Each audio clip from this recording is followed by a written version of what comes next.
ఓం శాంతి. మధురమైన పిల్లలారా, మాయా రావణ్ సాంగత్యం వశమై మీరు దారి తప్పారు. పవిత్రమైన మొక్కలు అపవిత్రమైపోయాయి. ఇప్పుడు మళ్ళీ పవిత్రం అవ్వండి. ప్రశ్న: ప్రతి పుత్రునికి తమపై తమకే ఏం ఆశ్చర్యం కలుగుతుంది? పిల్లలని చూసి తండ్రికి ఏ ఆశ్చర్యం కలుగుతుంది? మేము ఎలా ఉండేవారము, ఎవరి పిల్లలుగా ఉండేవాళ్ళము, ఎలాంటి తండ్రి వారసత్వం మాకు లభించింది, ఆ తండ్రినే మేము మర్చిపోయాము. పిల్లలకు ఆశ్చర్యం అనిపిస్తుంది. రావణ్ వచ్చాడు. అతడు రాగానే రచయిత మరియు రచన అన్నింటినీ మర్చిపోయి అంత పొగమంచు వచ్చేసింది. ఏ పిల్లలైతే నేను ఇంత ఉన్నతంగా తయారు చేశాను, రాజ్యభాగ్యాన్ని ఇచ్చాను, ఆ పిల్లలే నన్ను నిందించసాగారు. రావణ్ సాంగత్యంలోకి వచ్చి అంతా పోగొట్టుకున్నారని తండ్రి పిల్లల్ని చూసి ఆశ్చర్యపడతారు. ఓం శాంతి. ఏం ఆలోచిస్తూ ఉన్నారు? నెంబర్ వారు పురుషార్థానుసారం ప్రతి జీవాత్మ ఇప్పుడు తనపై తానే ఆశ్చర్యపడుతుంది. మేము ఎలా ఉండేవాళ్ళము, ఎవరి పిల్లలుగా ఉండేవారము, తప్పకుండా తండ్రి ద్వారా వారసత్వం లభించింది. మరలా మేము మరిచిపోయాము. మేము సతో ప్రధాన ప్రపంచంలో విశ్వమంతటికి అధికారులుగా చాలా సుఖంగా ఉండేవాళ్ళము. మళ్ళీ మెట్లు దిగుతూ వచ్చామని రావణ్ ప్రవేశం అవ్వగానే రచయిత మరియు రచన మర్చిపోయేంత మార్పు మాలో వచ్చింది. పొగమంచులో మానవులు మార్గము మర్చిపోయారు. అలాగే మన ఇల్లు ఎక్కడుంది, ఎక్కడ ఉండేవాళ్ళము, ఈ విషయాలన్నీ మర్చిపోయారు. పిల్లలు తమపై తామే ఆశ్చర్యపడతారు. అలాగే నేటి నుండి 5000 సంవత్సరాల క్రితం ఏ పిల్లలకైతే రాజ్యభాగ్యం ఇచ్చి వెళ్ళానో చాలా మజాగా ఆనందంగా ఉండేవారు, ఆ భూమిపై ఇప్పుడు ఏమైపోయింది? రావణ రాజ్యంలోకి ఎలా వచ్చేశారు? తండ్రి చూస్తూ ఉన్నారు, ఆశ్చర్యపడుతూ ఉన్నారు. పరాయి రాజ్యంలో తప్పకుండా దుఃఖమే లభిస్తుంది. మీరు ఎంతగా అన్వేషించారు, మూఢనమ్మకంతో తండ్రిని వెతుకుతూ వచ్చారు, కానీ ఎక్కడ లభించారు? వారిని రాయి రప్పలలో వేస్తే ఎలా లభిస్తారు? అర్ధకల్పం మీరు వెతుకుతూ అలసిపోయారు. మీ అజ్ఞానం వల్లనే రావణ రాజ్యంలో మీరెంత దుఃఖాన్ని అనుభవించారు. భక్తి మార్గంలో భారతదేశం ఎంత నిరుపేదగా అయిపోయింది. తండ్రి పిల్లల వైపు చూసి భక్తి మార్గంలో ఎంత వెతికారు అని తండ్రికి ఆలోచన కలుగుతుంది. అర్ధకల్పం ఎందుకు భక్తి చేశారు? ఎందుకంటే భగవంతుణ్ణి కలుసుకునేందుకు. భక్తి తర్వాతనే భగవంతుడు ఫలం ఇస్తారు. వారు ఏమిస్తారో అది ఎవరికీ తెలియదు. పూర్తిగా బుద్ధిహీనులైపోయారు. మనం ఎలా ఉండేవాళ్ళము, రాజ్యభాగ్యాన్ని ఎలా చేసేవారము, మళ్ళీ మెట్లు దిగుతూ రావణ సంకెళ్లలో ఎలా బంధితులైపోయారో ఈ విషయాలన్నీ బుద్ధిలోకి రావాలి. అపారమైన దుఃఖం ఉండేది. మొట్టమొదట మీరు అపారమైన సుఖంలో ఉండేవాళ్ళు. మన రాజ్యంలో ఎంత సుఖం ఉండేది, పరాయి రాజ్యంలో ఎంత దుఃఖము అనుభవించామో మనసులోకి రావాలి. ఉదాహరణకు బ్రిటిష్ రాజ్యంలో ఎంత దుఃఖాన్ని అనుభవించామని వారు భావిస్తారు కదా. ఇప్పుడు మీరు ఇక్కడ కూర్చొని ఉన్నారు. మేము ఎవరి పిల్లలము, ఎవరిగా ఉంటిమి అనే ఆలోచన రావాలి. బాబా మనకి మొత్తం విశ్వరాజ్యమంతా ఇచ్చారు. తర్వాత రావణ రాజ్యంలో ఎలా చిక్కుకున్నారు, ఎంత దుఃఖం చూశాము, ఎన్ని చెడు కర్మలు చేశాము లోపల ఆలోచిస్తూ ఉండాలి. సృష్టి రోజు రోజుకి కిందకు దిగజారుతూనే పోయింది. మానవుల సంస్కారాలు రోజు రోజుకు చెడుగా అశుద్ధంగా అవుతూ వచ్చాయి. కాబట్టి పిల్లల స్మృతిలోకి రావాలి. తండ్రి చూస్తూ ఉన్నారు. వీరు పవిత్రమైన మొక్కలుగా ఉండేవారు. ఎవరికి రాజ్య భాగ్యం ఇచ్చానో వారు కర్తవ్యాన్నే మర్చిపోయారు. మళ్ళీ ఇప్పుడు మీరు తమో ప్రధానం నుండి సతో ప్రధానంగా అవ్వాలనుకుంటారు. కాబట్టి తండ్రి స్మృతి చేస్తే పాపాలన్నీ సమాప్తమైపోతాయి. కానీ స్మృతి కూడా చేయలేరు. క్షణక్షణము మర్చిపోతున్నాము. బాబా అని అంటారు, అరే మీరు స్మృతి చేయకపోతే పాపాలు ఎలా సమాప్తమైపోతాయి? ఒకటేమో మీరు వికారాలలో పడి పతితులైపోయారు. రెండవది తండ్రిని నిందించసాగారు. మాయా సాంగత్యంలో మీరు ఎంత దిగజారిపోయారంటే ఎవరైతే మిమ్మల్ని ఆకాశంలోకి ఎక్కించారో వారిని రాయి రప్పలో పడేశారు. మాయా సాంగత్య వశమై మీరు ఎటువంటి పని చేశారు? ఇది బుద్ధిలోకి రావాలి కదా. పూర్తి రాతి బుద్ధిగా తయారవ్వరాదు. ప్రతిరోజు బాబా మనకి ఫస్ట్ క్లాస్ అయిన పాయింట్స్ వినిపిస్తారని బాబా చెప్తారు. బాంబేలో సమావేశం జరిగినప్పుడు అందులో, హే భారతీయులారా, మీకు మేము రాజ్య భాగ్యాన్ని ఇచ్చాము. స్వర్గంలో దేవతలుగా ఉండేవాళ్ళు మళ్ళీ మీరు రావణ రాజ్యంలోకి ఎలా వచ్చారు? ఇది కూడా డ్రామాలో ఒక పాత్ర అని తండ్రి చెప్తున్నారని మీటింగ్లో చెప్పవచ్చు. మీరు రచయిత మరియు రచనల ఆది మధ్యాంతాలను తెలుసుకుంటే ఉన్నత పదవిని పొందగలుగుతారు. తండ్రి స్మృతి చేస్తే మీ వికర్మలు వినాశమైపోతాయి. అందరూ ఇక్కడ కూర్చున్న ఒక్కొక్కరి బుద్ధి ఒక్కొక్క చోట ఉన్నది. మనం ఎక్కడ ఉండేవారము?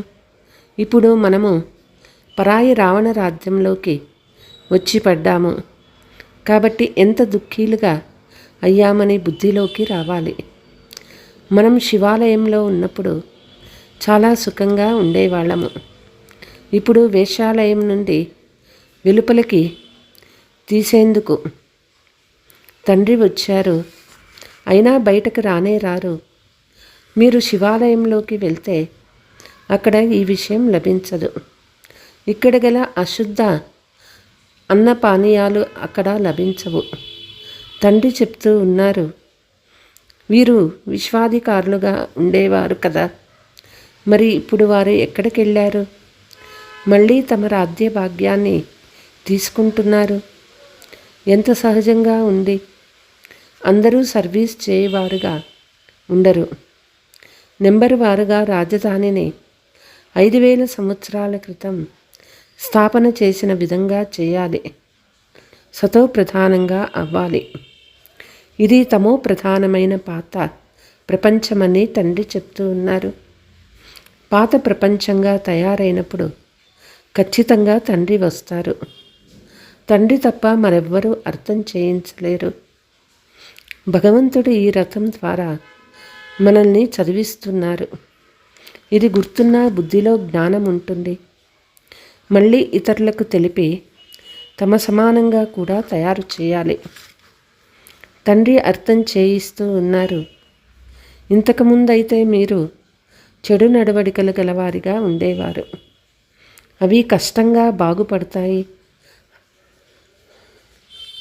కళ్ళలోకి చెడు దృష్టి తొలగిపోదు. ఒకటి కామముతో కూడిన చెడు దృష్టి కష్టంగా వదులుతుంది. దాంతోపాటు మళ్ళీ పంచవికారాలున్నాయి. కోపము కూడా ఎంత చెడ్డది. ఉన్నట్టుండి భూతము వచ్చేస్తుంది. ఇది కూడా చెడు ప్రవర్తనే. ఇంకా పవిత్రంగా అవ్వలేదు. పరివర్తన అవ్వకపోతే పరిణామమేమవుతుంది? 100 రెట్లు పాపం పెరిగిపోతుంది. క్షణక్షణము క్రోధము చేసుకుంటూ ఉంటారు.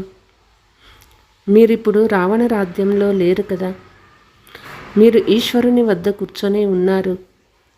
కాబట్టి ఈ వికారాలను వదిలే ప్రతిజ్ఞ చేయండి. తండ్రి అర్థం చేయిస్తూ ఉన్నారు. తండ్రి స్మృతి చేయండి. కోపము చేసుకోకండి. పంచవికారాలు మిమ్మల్ని అర్ధకల్పం దిగజార్చుతూ వస్తాయి. అందరికంటే ఎక్కువ ఉన్నతంగా మీరే ఉండేవారు.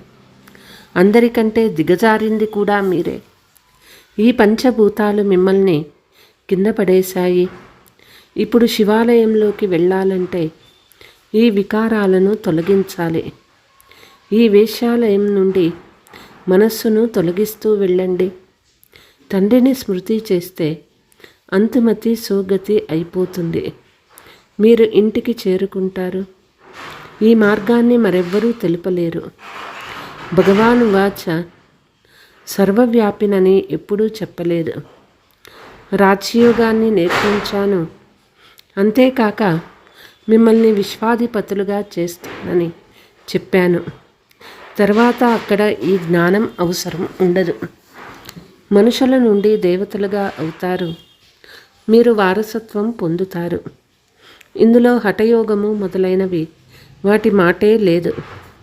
స్వయాన్ని ఆత్మగా భావించండి. స్వయాన్ని శరీరమని ఎందుకు భావిస్తారు? శరీరమని భావిస్తే జ్ఞానము తీసుకోలేరు. ఇది కూడా డ్రామాలో నిర్ణయమే. మనం రావణ రాజ్యంలో ఉండేవాళ్ళము. ఇప్పుడు రామరాజ్యంలోకి వెళ్ళేందుకు పురుషార్థము చేస్తున్నాము. ఇప్పుడు మనం పురుషోత్తమ సంగమయుగ వాసులమని మీరు తెలుసుకున్నారు. భలే గృహస్థంలో ఉండండి. ఇంతమంది ఇక్కడ ఎలా ఉంటారు? బ్రాహ్మణులుగా అయ్యి ఇక్కడ బ్రహ్మ దగ్గర కూడా అందరూ ఉండలేరు. తమ ఇంటిలోనే ఉండాలి. మేము శూద్రులం కాదు, మేం బ్రాహ్మణులమని బుద్ధి ద్వారా భావించాలి. బ్రాహ్మణుల శిఖ ఎంత చిన్నది. గృహస్థంలో ఉంటూ శరీర నిర్వహణ కొరకు వ్యాపారాదులు చేసుకుంటూ కేవలం తండ్రిని స్మృతి చేయండి. మనం ఎలా ఉండేవాళ్ళము? ఇప్పుడు మనము పరాయి రాజ్యంలో ఉన్నాము. ఎంత దుఃఖీలుగా ఉండేవాళ్ళము. ఇప్పుడు బాబా మనల్ని మళ్ళీ తీసుకువెళ్తారు. కాబట్టి గృహస్థ వ్యవహారంలో ఉంటూ ఆ స్థితిని తయారు చేసుకోవాలి. ప్రారంభంలో ఎంత పెద్ద పెద్ద వృక్షాలు వచ్చాయి. వారిలో కొందరే ఉన్నారు. మిగతా వారు వెళ్ళిపోయారు. మనం మన రాజ్యంలో ఉండేవారమని ఇప్పుడు ఎక్కడో వచ్చి పడ్డామని మళ్ళీ మన రాజ్యంలోనికి వెళ్తామని మీ బుద్ధిలో ఉన్నది. బాబా ఫలానా వారు చాలా బాగా క్రమంగా వస్తూ ఉండేవాళ్ళు, తర్వాత రావటం లేదని మీరు బాబాకు వ్రాస్తారు. రావడం లేదంటే వికారాలలో పడిపోయినట్లే. తర్వాత జ్ఞానధారణ జరగదు. ఉన్నతమయ్యే బదులు దిగుతూ దిగుతూ చిన్న పదవిని పొందుతారు. రాజ్య పదవి ఎక్కడ, నీచ పదవి ఎక్కడ? భలే అక్కడ సుఖం ఉండనే ఉంటుంది. కానీ పురుషార్థం చేసి ఉన్నత పదవిని పొందేందుకు గొప్ప పదవిని ఎవరు పొందగలరో అందరికీ అర్థమవుతుంది. ఇప్పుడు మనమందరము పురుషార్థం చేస్తూ ఉన్నాము. భోపాల్ రాజైన మహేంద్ర కూడా పురుషార్థం చేస్తూ ఉన్నారు. ఆ రాజు పదవి పైసా సమానము. ఇక్కడ సూర్యవంశీ రాజధానికి వెళ్ళేవాడు ఉన్నారు. విజయమాలలోకి వెళ్ళగలిగే పురుషార్థం చేయాలి. నా కళ్ళు ఎక్కడా చెడుగా అవ్వటం లేదు కదా అని తమలో పరిశీలించుకోవాలి. తండ్రి పిల్లలకి తెలియచేస్తూ ఉన్నారు. మంచిగా మారితే అంతకంటే ఇంకేం కావాలి? వికారాలలోకి వెళ్ళకపోయినా కళ్ళు ఎంతో కొంత మోసం చేస్తూ ఉంటాయి. నెంబర్ 1 కామము. చెడు దృష్టి చాలా చెడ్డది. చెడు దృష్టి మంచి దృష్టి అని పేరే ఉన్నది. అనంతమైన తండ్రికి పిల్లల గురించి ఎవరు ఏ కర్మ చేస్తూ ఉన్నారు, ఎంత సర్వీస్ చేస్తూ ఉన్నారు, ఫలానా వారికి ఇంతవరకు చెడు దృష్టి పరివర్తన అవ్వలేదు, ఇంతవరకు ఇలాంటి సమాచారం గుప్తంగా వస్తుంది. మున్ముందు ఇంకా చాలా ఖచ్చితంగా వ్రాస్తారు. మేమింతవరకు అసత్యమే మాట్లాడుతూ దిగజారుతూ వచ్చాము. జ్ఞానము పూర్తిగా బుద్ధిలో ఉండేది కాదు, అందువల్లే మానవ స్థితి తయారవ్వలేదు. తండ్రి వద్ద దాచిపెడుతూ వచ్చామని వారికి వారే తెలుసుకొని ఫీల్ చేస్తారు. ఈ విధంగా చాలామంది దాచిపెడతారు. సర్జన్ నుంచి 5 వికారాల రోగాన్ని దాచరాదు. మా బుద్ధి పక్కకు పోతుంది, శివబాబా వైపు వెళ్ళటం లేదని సత్యంగా చెప్పాలి. సత్యము చెప్పకపోతే అది వృద్ధి చెందుతూ ఉంటుంది. తండ్రి అర్థం చేయిస్తూ ఉన్నారు. పిల్లలారా, ఆత్మాభిమానులుగా అవ్వండి. స్వయాన్ని ఆత్మగా భావించండి. ఆత్మ సోదరులు పూజ్యులుగా ఉన్నప్పుడు మీరు ఎంతో సుఖంగా ఉండేవారు. ఇప్పుడు పూజారులుగా దుఃఖీలుగా అయ్యారు. మీకేమైంది? గృహస్థ ఆశ్రమం పారంపర్యంగా వస్తూ ఉంటుంది. సీతారాములకి పిల్లలు లేరా? అందరూ అంటారు. కానీ అక్కడ వికారాలతో పిల్లలు పుట్టరు. అది సంపూర్ణ నిర్వికారి ప్రపంచము. అక్కడ భ్రష్టాచారంతో పిల్లలు పుట్టరు. వికారాలు ఉండవే కావు. అక్కడ ఈ రావణ రాజ్యమే ఉండదు. అది రామరాజ్యము. అక్కడ రావణుడు ఎక్కడ నుండి వచ్చాడు? మానవుల బుద్ధి పూర్తి నష్టఖాతాలో ఉన్నది. అలా చేసింది ఎవరు? మిమ్మల్ని నేను సతో ప్రధానంగా తయారు చేశాను. మీ నావ ఆవలి తీరానికి చేర్చాను. మళ్ళీ మిమ్మల్ని తమో ప్రధానంగా చేసిందెవరు? రావణుడు. ఇది కూడా మీరు మర్చిపోయారు. ఇది పారంపర్యము నుండి వస్తూ ఉందని అంటారు. అరే, పరంపర అంటే ఏమిటి? ఏదైనా లెక్క చెప్పండి. కొద్దిగా కూడా అర్థం కాదు. తండ్రి అర్థం చేయిస్తూ ఉన్నారు. మీకెంత రాధ్యభాగ్యాన్ని ఇచ్చి వెళ్ళాను. భారత్వాసీలు మీరు ఎంతో సంతోషంగా ఉండేవారు. అంత ఖుషీగా మరెవ్వరూ లేరు. క్రైస్తవులు కూడా ఒకప్పుడు స్వర్గం ఉండేదని అంటారు. దేవతల చిత్రాలు కూడా ఉన్నాయి. అంతకంటే పాట వస్తువులు లేనే లేవు. అతి పురాతనమైన వారు ఈ లక్ష్మీనారాయణలే ఉంటారు. లేక వారి వస్తువులు ఏమైనా ఉంటాయా? అందరికంటే పురాతనమైన వారు శ్రీకృష్ణుడు. అత్యంత నూతనమైన వారు కూడా శ్రీకృష్ణుడే. పురాతనమని ఎందుకంటారు? ఎందుకంటే గతించిపోయింది కదా. మీరే సుందరంగా ఉండేవారు, మళ్ళీ శ్యామ్గా అయినారు. నల్లని కృష్ణుణ్ణి చూసినా చాలా సంతోషిస్తారు. ఉయ్యాలలో కూడా నల్లని కృష్ణుణ్ణి ఊపుతారు. సుందరంగా ఎప్పుడు ఉన్నాడో వారికేం తెలుసు. కృష్ణుణ్ణి ఎంతగా ప్రేమిస్తారు. రాధ ఏమీ చేసింది? మీరిక్కడ సత్యమైన సాంగత్యంలో కూర్చొని ఉన్నారు. వెలుపలికి సాంగత్యంలోనికి వెళ్ళగానే అంతా మర్చిపోతారు. మాయ చాలా శక్తివంతమైనది. గజాన్ని మొసలి మింగేసిన విధంగా ఇప్పుడు పారిపోతారు. కొద్దిగా అహంకారం వచ్చినా సర్వనాశనం చేసుకుంటారు.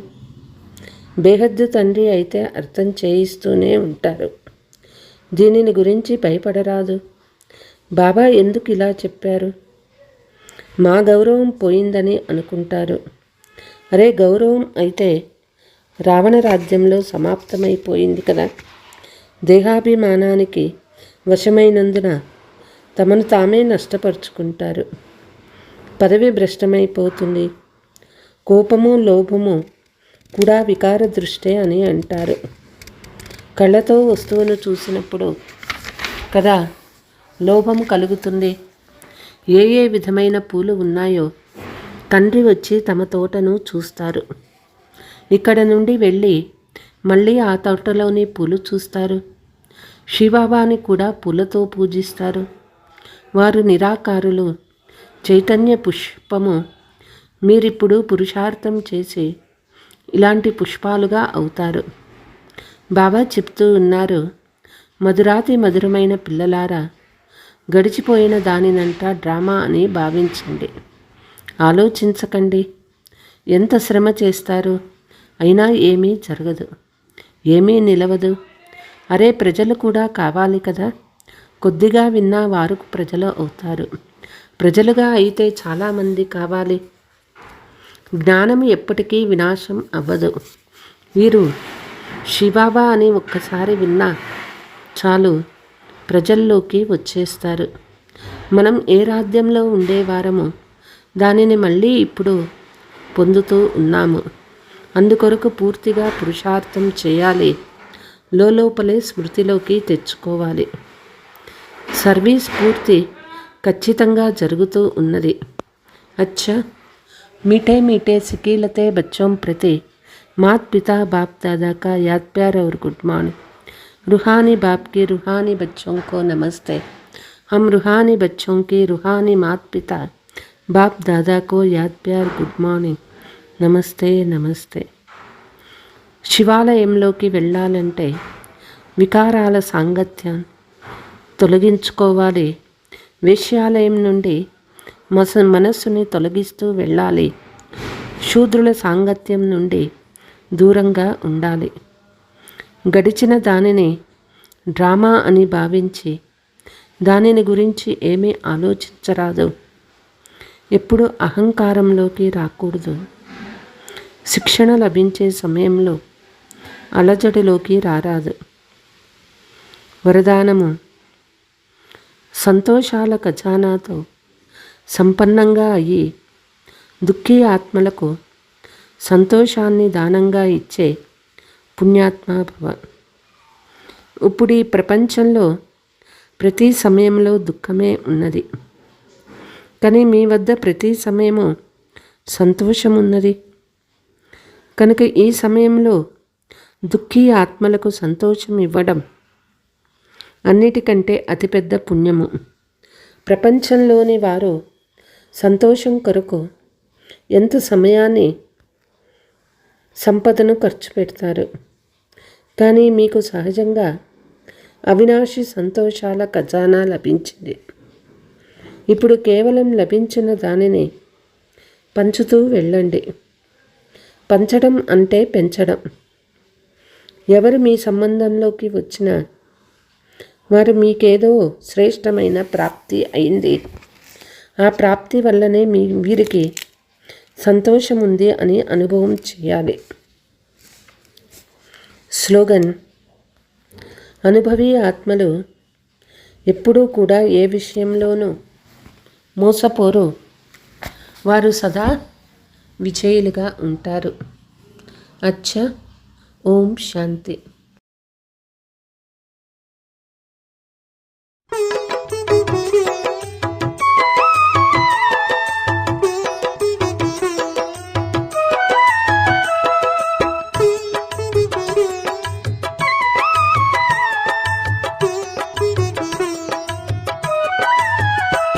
ఇది పురుషోత్తమ సంగమయుగము, అది లోకోత్తరాబు మధువనము. అటమన అందరి తండ్రిని కనుమా, పరమాత్ముని దరి పునీతుడగుమా. ఇది పురుషోత్తమ సంగమయుగము, అది లోకోత్తరాబు మధువనము.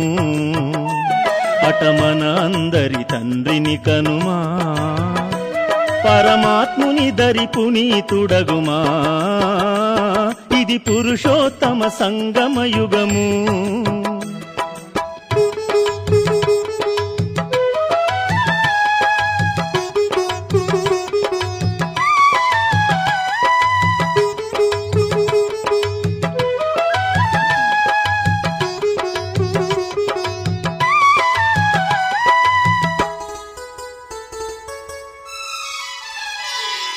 ఆత్మాభిమానియే అసలైన జ్ఞానియని, ఆత్మస్వరూపమే అత్యంత సూక్ష్మమని. ఆత్మాభిమానియే అసలైన జ్ఞానియని, ఆత్మస్వరూపమే అత్యంత సూక్ష్మమని.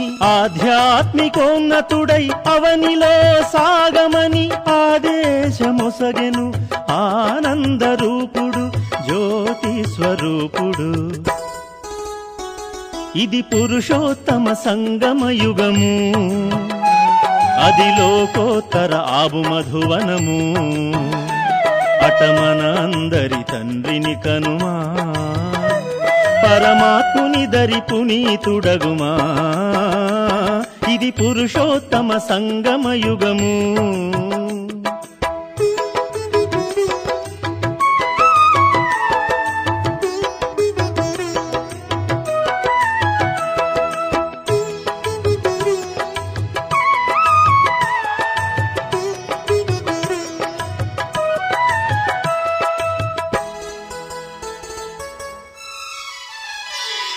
పరమాత్మ అంతటా ఆవరించి లేడని పరభావన చింతనలో పతితాత్మవు కాకని పరమాత్మ అంతటా ఆవరించి లేడని పరభావన చింతనలో పతితాత్మవు కాకని కల్పవృక్ష జ్ఞానమునే మదిని కలిగి ఉండమని కల్పవృక్ష జ్ఞానమునే మదిని కలిగి ఉండమని తెలిపెనులే ఇట శివుడే బ్రహ్మసుతులకెల్లరకు తెలిపెనులే ఇట శివుడే బ్రహ్మసుతులకెల్లరకు